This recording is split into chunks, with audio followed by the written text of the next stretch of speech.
Interview since his criminal indictment on friendly ground over at Fox News.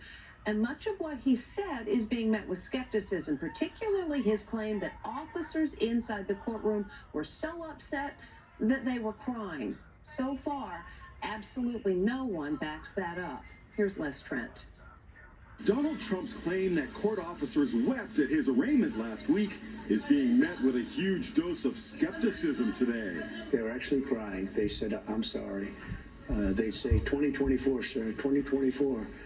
And tears are pouring down their eyes. Trump told Fox's Tucker Carlson that the officers were big fans of his. Many of them were in tears or close to it.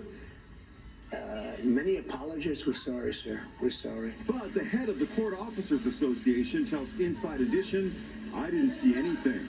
Another source is quoted calling Trump's claim absolute BS. There were 0 people crying. There were 0 people saying, "I'm sorry." Meanwhile, Melania is firing back today at all the speculation swirling around her absence from Trump's side during the arraignment drama.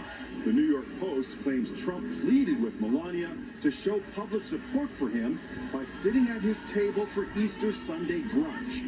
"I really need you," he reportedly told her. Melania's spokesperson says, "Don't believe everything you read."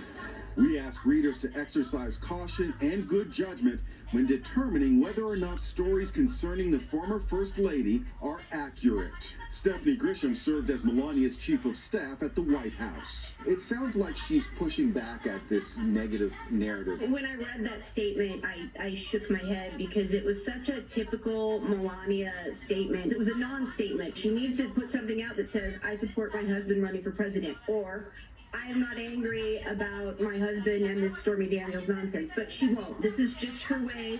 She gets very upset when people talk about her. Trump is back in New York Thursday for the first time since his arraignment. He'll appear for a deposition in connection with the New York Attorney General's lawsuit against the Trump Organization for alleged fraud. Is there anything they could throw at you legally that would convince you to drop out of the race? No, I'd never drop that. No, I'd never drop. It's not my thing. I wouldn't do it. As for that fraud lawsuit, Mr. Trump denies any wrongdoing.